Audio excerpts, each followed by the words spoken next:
Welcome online classes बाल Bharti senior secondary school मोटा road देवर। बच्चों, पिछले टॉपिक में हमने आपको नॉर्मलता और मोलरता का संबंध बताया था। आज हम आपको मोललता के बारे में बताएंगे। मोललता क्या होता है? किसी प्रति किलोग्राम विलायक में उपस्थित विलेय के ग्राम अणुओं या मोलों की संख्या को विलयन की मोललता कहते हैं।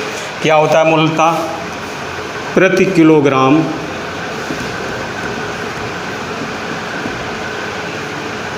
विलायक में उपस्थित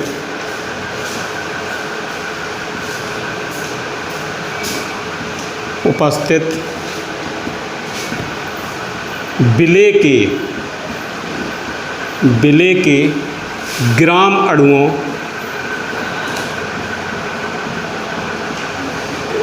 या मोलों की संख्या को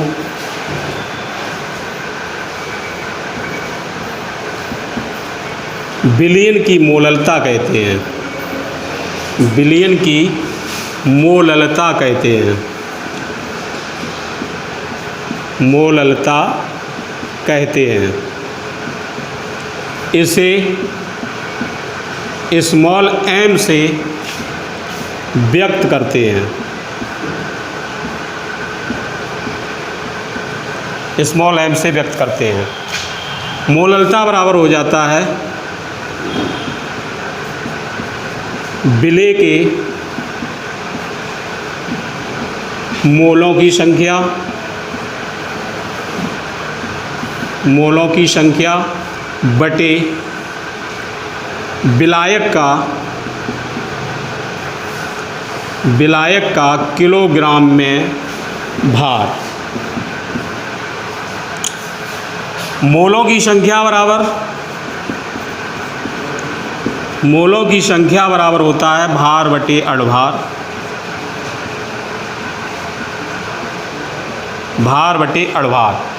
भार को स्मॉल w से और अणुभार को a से डिनोट कर दें तो मोललता बराबर हो जाएगा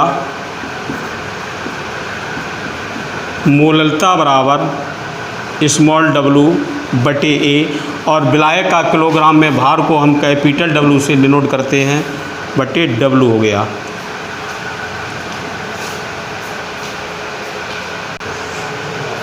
यदि विलायक का भार ग्राम में हो तो बेटा स्मॉल m बराबर हो जाएगा स्मॉल w बटे a बटे कैपिटल W बटे 1000, यानी कि स्मॉल m बराबर हो जाएगा स्मॉल w बटे a इंटू 1000 बटे कैपिटल W। ये मोललता क्या होती है? प्रति किलोग्राम विलायक में उपस्थित विलेय के ग्राम अणुओं या मोलों की संख्या को विलयन की मोललता कहते हैं। इसे स्मॉल m से व्यक्त करते हैं। मोललता बराबर विलेय के मोलों की संख्या बटे विलायक का किलोग्राम में भार। तो इसका ये फार्मूला निकल के आया है m बराबर w बटे a इंटू 1000 बटे कैपिटल W। ये क्वेश्चन है 5 ग्राम एसिटिक अम्ल का 100 ग्राम बेंजीन में बना विलयन है, उसकी मोललता क्या होगी? तो देखिए बेटा, मोललता बराबर होता है स्मॉल w बटे a इंटू 1000 बटे कैपिटल W। ये फार्मूला मैंने अभी बताया था आपको। स्मॉल w का मान दिया है 5 ग्राम, कैपिटल W का मान दिया है 100 ग्राम। बेंजीन का अणुभार एसिटिक अम्ल का अणुभार CH3COOH का अणुभार A बराबर हो जाएगा कार्बन का 12 प्लस हाइड्रोजन का 1 × 3 प्लस कार्बन का 12 प्लस ऑक्सीजन का 16 प्लस 16 प्लस 1। हाँ, इसका ये हो गया जाके 60। तो इसमें मान रख दो m बराबर w का मान है 5, 1000 तो उसमें ही थे, और a का मान निकाला हमने 60 और इसका मान है 100। तो m बराबर आ गया 5/6 स्मॉल एम। ये तुम्हारा आंसर है। अगला क्वेश्चन है 10 ग्राम NaOH को 500 ग्राम जल में घोला गया तो प्राप्त विलयन की मोललता क्या होगी। स्मॉल W का मान दिया है इसमें 10 ग्राम, कैपिटल W का मान दिया है 500 ग्राम, NaOH का अणुभार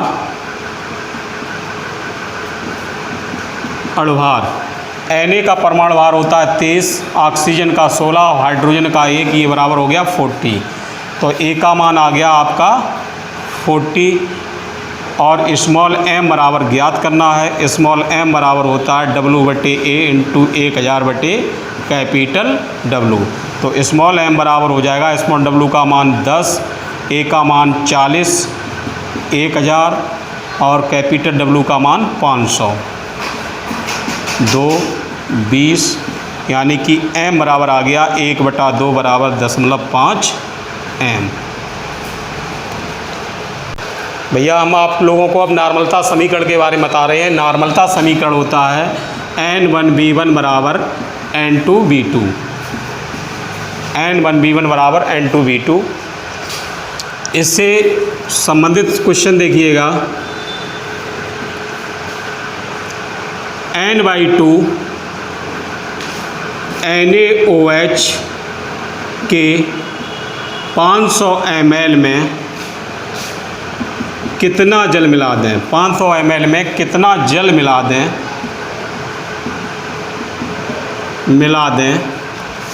कि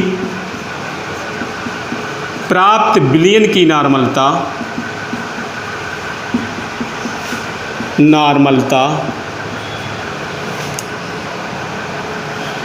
1/4 हो जाए।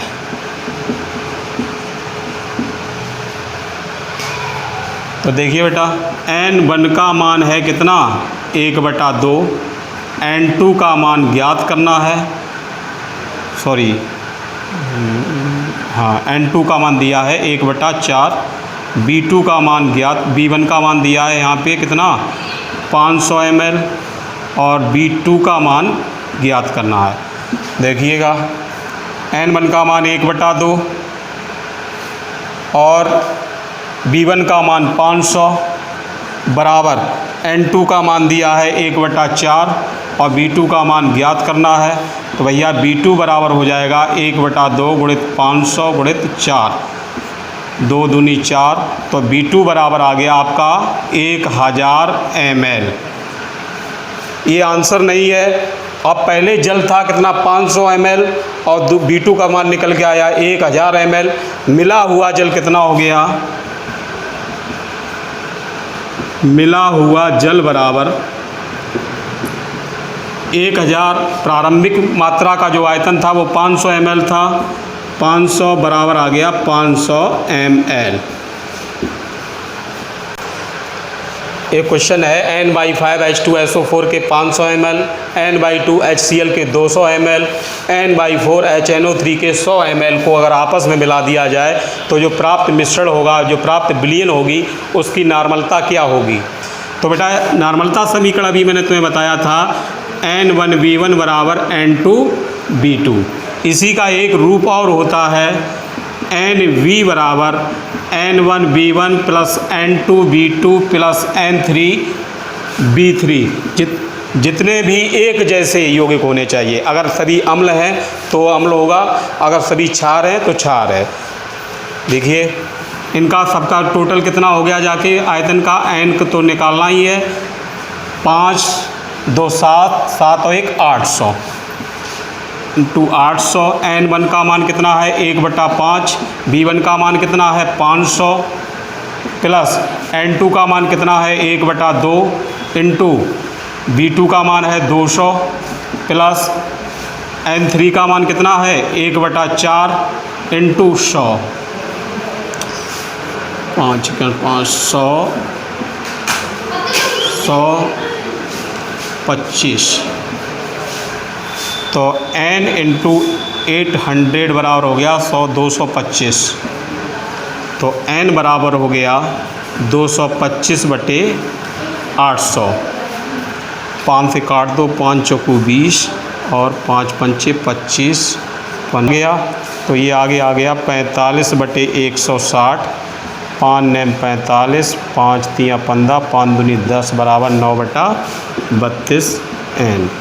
यही तुम्हारा आंसर है। अगला क्वेश्चन है N/2H2SO4 के 500 ml, N/5HNO3 के 200 ml, N/5H2SO4 के 100 ml और N/2NaOH के 400 ml को मिलाने पर प्राप्त विलयन की नॉर्मलता क्या होगी। पिछले वाले क्वेश्चन में आप लोगों ने देखा था कि सभी अम्ल दिए हुए थे। इस क्वेश्चन में 3 तो अम्ल दिए हैं और 1 क्षार दिया है। तब हम इस सवाल को कैसे लगाएंगे, उसके लिए वही नॉर्मलता समीकरण का ही एक रूप है। NB बराबर N1B1 plus N2B2 plus N3B3 minus N4B4। क्यों? क्योंकि अम्ल और क्षार जब आपस में क्रिया करता है तो लवण बन जाता है, उदासीनीकरण क्रिया हो जाती है। तो उसके लिए अगर अम्ल का आयतन ज़्यादा है और क्षार का आयतन कम है तो अम्ल में से क्षार को घटा देंगे, अगर क्षार का ज़्यादा है तो उसमें से अम्ल को घटा देंगे। टोटल कितना आयतन है देखो भैया, 500, 200, 700, 701, 800, 800, 400, 1200। N × 1200 बराबर N1 1/2 इंटू कितना दिया इसका 500 ml plus 1/5 into 200 ml plus 1/5 into 100 ml minus क्षार आ गया अब यहाँ पे 1/2 इसके कितने 400 ml। ये काटो 250, 5 चौक 40, 5 20 और 2 200। कितना हो गया 250, 40, 290 और 310। N × 1200 बराबर 310 और माइनस 200। कितना बचा N × 1200 बराबर हो गया 110। तो N बराबर हो जाएगा 110/1200। ये कटेगा नहीं तो इसका आंसर आ जाएगा 11/120 N। यही आपका आंसर है।